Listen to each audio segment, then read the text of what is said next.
Good morning students. कल concentration terms के बारे में बात कर रहे थे और कुछ हमने कल टर्म्स को पूरा किया था जो टेम्परेचर डिपेंडेंट थी। आज कुछ ऐसी टर्म्स की बात करेंगे जो टेम्परेचर इंडिपेंडेंट है और वही ये सारे टर्म वही है जो इस लेसन में काम आने वाली है। ठीक है, आज हम जो टर्म पहले यूज करेंगे उसमें आपका पहला नंबर आता है किसका, वेट बाई वेट परसेंटेज, जिसको हम सीधा नॉर्मली बोलते हैं मास परसेंटेज या द्रव्यमान प्रतिशत के नाम से। डेफिनेशन इसके लिए क्या लिखते हैं, अमाउंट ऑफ सोल्यूट, इसके जो वर्ड्स हैं उनको ध्यान रखेंगे। अमाउंट ऑफ सोल्यूट इन ग्राम, क्योंकि वेट की बात करें तो सोल्यूट का अमाउंट किस में आएगा, इन ग्राम। डिजोल्व 100 ग्राम ऑफ सोल्यूशन, किस में डिजोल्व करना है, 100 gram of solution. 100 gram solution के अंदर हम इसको डिजोल्व कर देंगे तो क्या निकल कर आएगा, मास परसेंटेज। मास परसेंटेज को हिंदी में क्या लिखेंगे, द्रव्यमान प्रतिशत। 100 ग्राम भार विलयन में घुली हुई विलय की ग्राम मात्रा को हम किस में जानते हैं, द्रव्यमान प्रतिशत। जिसको अगर हम गणितीय रूप से निरूपित करें तो इस तरीके से करेंगे, द्रव्यमान प्रतिशत जो equals to weight of solute upon weight of solution, मतलब सोल्यूट का भार विलय का भार बटे विलयन का भार ग्राम में, ठीक है, इंटू 100। तो ये हमारी फर्स्ट कंसंट्रेशन टर्म जो मास परसेंटेज से रिलेट करती है। और बात रही इनकी जो आपके न्यूमेरिकल्स हैं, वो न्यूमेरिकल्स की एक क्लास अलग से करेंगे जो इनसे रिलेट करेंगे। और एक बात साथ में ये भी करेंगे, जो इनकी यूनिट्स हैं आप इनकी यूनिट्स खुद से तैयार करके देखेंगे। जैसे वेट ऑफ सोल्यूट ग्राम में है, वेट ऑफ सोल्यूशन ग्राम में, तो इसकी यूनिट्स क्या बन सकती हैं, इनकी यूनिट क्या रहेंगी। तो परसेंटेज है तो परसेंटेज के लिए तो हम लिखते हैं कि लास्ट में परसेंट ही आएगा। जैसे और बाकी आपने कल मोलरिटी को पढ़ा है, मोलरता को पढ़ा, तो मोलरता की यूनिट क्या होगी, उसकी यूनिट आप खुद से बना के देखो, सब समझ में आएगा। ठीक है, बाकी नंबर सेकंड टर्म आपकी कौन सी है, मोल फ्रैक्शन। मोल फ्रैक्शन को हम किससे शो करते हैं, एक्स से।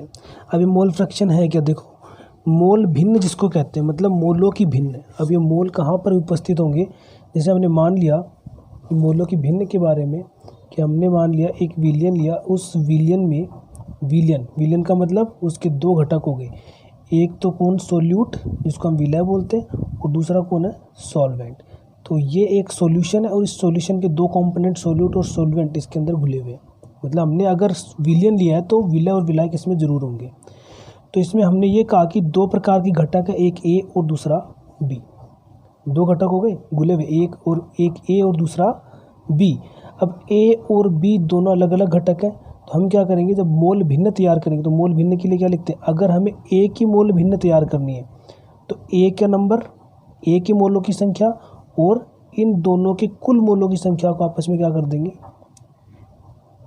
अनुपात में रख देंगे, इनका रेशियो निकाल देंगे तो क्या निकल जाएगा, मोल भिन्न। जैसे हमने क्या किया, ए के मोलों की संख्या को हम लिखते हैं किससे, एन ए से, और बी के मोलों की संख्या को लिखते हैं एन बी से। अगर हमें ए के मोलों का अनुपात चाहिए, हमें मोल भिन्न किसके संबंध में निकालनी है, अगर हमें ए के निकालनी है तो हम लिखेंगे एन ए और दोनों का योग N A plus N B, कोई प्रॉब्लम। अगर बी की निकालेंगे तो बी के लिए लिख देंगे।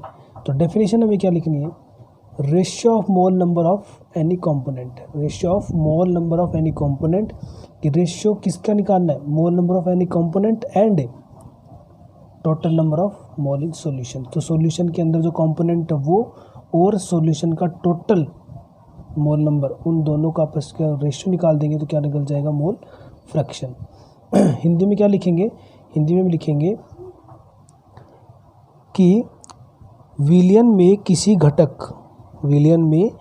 घटक के मोलों की संख्या तथा विलयन में उपस्थित कुल मोलों की संख्या के अनुपात को उस घटक के मोलों का अंश कहते हैं। ठीक है, इसको निरूपित किससे करेंगे, इसको डिनोट करेंगे एक्स से। अब कैसे करना देखो, हमने जैसे किया था, जैसे let A and B component of solution, A और बी ये दो घटक है किसके, विलयन के, mole number is n A. अब ये लिखेंगे मोल नंबर इज, अगर ए है तो उसका मोल नंबर एन ए और बी है तो उसका मोल नंबर एन बी। अगर ए के लिए मोल फ्रैक्शन तैयार करेंगे तो मोल फ्रैक्शन एक्स से डिनोट करते हैं, तो एक्स ए, और बी के लिए निकालेंगे तो एक्स बी। तो देन मोल फ्रैक्शन अगर ए के लिए है तो X A equals to N A upon N A plus N B, मतलब जिसका निकालना उसको ऊपर और टोटल नंबर नीचे। इसी प्रकार अगर हमें मोल फ्रैक्शन बी के लिए तैयार करनी तो एक्स बी, तो एक्स बी के इक्वल्स टू में मोल नंबर बी का निकालना तो बी को ऊपर लिखेंगे और टोटल को N A plus N B को नीचे में। देखो दोनों में क्या लिखा, जब ए का निकालना था तब एन ए को ऊपर लिखा, जब बी का निकालना था तब एन बी को ऊपर लिखा। और इससे हम क्या तैयार कर लेंगे, इनकी मोल फ्रैक्शन। ये देखिए इस तरह से इसको पूरा कर लेंगे, ठीक है। और मोल फ्रैक्शन की जो इकाई लिखते हैं, मोल फ्रैक्शन की जो यूनिट लिखते हैं, मोल फ्रैक्शन की यूनिट क्या आएगी बोलो। देखो एन ए, इसको भी हम मोल्स में निकालते हैं, मोलों की संख्या को किस में लिखते हैं, मोल में। और जो ये टोटल लिखेंगे ये भी किस में निकलेंगे, मोल में निकलेंगे।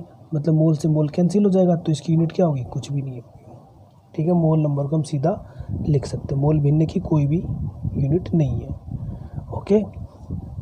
और एक नोट ध्यान देने वाली बात, x A plus x B equals to A, ये क्या चीज़ है। देखो 1 बिलियन में जितने भी घटक घुले हुए होंगे उन सभी घटकों का जो योग होगा वो किसके बराबर आएगा, 1 के बराबर आएगा। मतलब टोटल कंपोनेंट्स का जो टोटल है सॉल्यूशन के, वो टोटल कंपोनेंट्स के सॉल्यूशन का जो टोटल है वो कितना रहेगा, 1 रहेगा, 1 के इक्वल में आएगा। इसका ध्यान रखेंगे, ये आगे भी काम आएगा। ये जो फॉर्मूला है इसको हम आगे भी ध्यान रखेंगे, क्योंकि जैसे हम एक x का दिया हुआ मिलेगा तो हम कैसे निकाल लेंगे, सॉरी x b का दिया हुआ है तो हम कैसे निकाल लेंगे, हम इसको ऐसे कर लेंगे 1 माइनस एक्स बी से, ये दूसरा फॉर्मूला तैयार हो जाएगा। अगर हमें दूसरे का दिया हुआ है तो हम लिखेंगे x B equal to 1 minus x A से। ये अलग अलग फॉर्मूले हम तैयार करते रहेंगे, इनका भी ध्यान रखेंगे, ठीक है। नंबर तीसरा आपका ये भी इम्पोर्टेंट है, मोलिलिटी।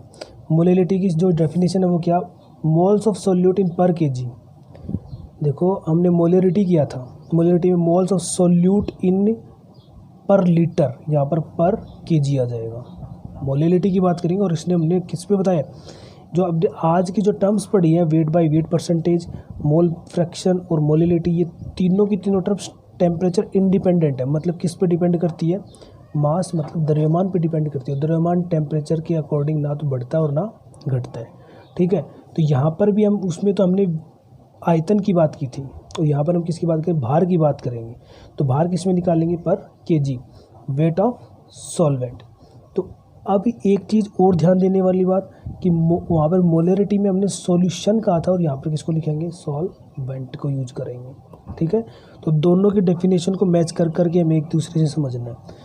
प्रति किलोग्राम विलायक की मात्रा में उपस्थित विलय के मोलों की संख्या, विलायक की मात्रा में उपस्थित विलय के मोलों की संख्या क्या कहलाती है, मोललता कहलाती है। मोललता को हम किससे लिखते हैं, मोललता को हम छोटे m से लिखते हैं, जिसके बराबर क्या होगा कि विलय के मोलों की संख्या जो हमने लिखा था सोल्यूट, या विलय के मोलों की संख्या जो बटे में आएगा विलय के भार। तो विलय के मोलों की संख्या बटे विलायक का भार आएगा जी, इसका भार आएगा विलायक का भार। तो number of mole upon weight of solvent. तो नंबर ऑफ मोल को किससे शो करते हैं, n से, और वेट ऑफ सॉल्वेंट को किससे लिखेंगे, w kg से, वेट इन kg, इससे लिखेंगे वेट इन kg, ओके। अब उसके आगे नंबर ऑफ मोल निकालने का फॉर्मूला वही, जैसे कि हमने पीछे भी कहा था मोलरिटी में कि नंबर ऑफ मोल हमें नहीं मिलेंगे तो हम नंबर ऑफ मोल को कैलकुलेट करेंगे। कैलकुलेट करने के लिए हमें क्या मिलेगा, वेट ऑफ सॉल्यूशन मिलेगा, और जो सोल्यूट है वेट ऑफ सोल्यूट मिलेगा, क्योंकि एक नंबर ऑफ मोल किसका है, number of mole of solute का है। तो सोल्यूट का वेट मिलेगा और सोल्यूट का वेट होगा, उसके फॉर्मूले से उसका क्या निकाल लेंगे, मोलर मास निकाल लेंगे। मतलब मोलों की संख्या निकालने के लिए W/m0 करना पड़ेगा। मीन्स तो वेट ऑफ सोल्यूट है, इसका मतलब विलय का भार बटे अणुभार, विलय का अणुभार, और इससे हम क्या निकाल लेंगे, मोलों की संख्या को निकाल सकते हैं। अगर हमने मोलों की संख्या प्राप्त कर ली तो अब जो आपका नंबर 1 है और नंबर 2 है, इनका कंपैरिजन करें तो क्या बनेगा, इनका एक साथ करेंगे तो छोटा m equal to W/m0 into W in kg। ये तो विलय का सॉल्वेंट का हो गया और ये आपका विलय सोल्यूट का हो गया। इफ़ अगर सॉल्वेंट को हमने ग्राम में लिया हो, केजी में ना आकर सॉल्वेंट किस में आया हो, ग्राम में आया हो, तो ग्राम में आएगा तो इस ग्राम को हम केजी में चेंज करना चाहें तो ऊपर नीचे क्या आएगा, 100,000, वो 1000 कहाँ चला जाएगा ऊपर, तो W into 1000 upon m0 into W इन ग्राम। ठीक है, तो ये आ गया आपका मोलेलिटी का। तो और बात रही अब इनके न्यूमेरिकल्स की, तो न्यूमेरिकल्स की एक क्लास हम अलग से करेंगे, और उससे पहले मैं आपको खुद को करने के लिए न्यूमेरिकल्स दूंगा। और जब आप रह जाएंगे, आपसे हो जाएंगे तो बहुत अच्छी बात है, आपने बहुत अच्छा पढ़ा होगा। अगर नहीं हो पा रहे तो हम उनका सॉल्यूशन निकाल देंगे। ठीक है, तो अब हमें क्या करना है, जो कंसंट्रेशन टर्म्स हमने जो 6 से 7 टर्म्स पढ़ी है, इन टर्म्स का यूज करके हमें इनको कॉपी में अच्छे से उतारना है और इनको अच्छे से समझ लेना है। बाकी इनके न्यूमेरिकल्स हम नेक्स्ट क्लास में करेंगे। ओके।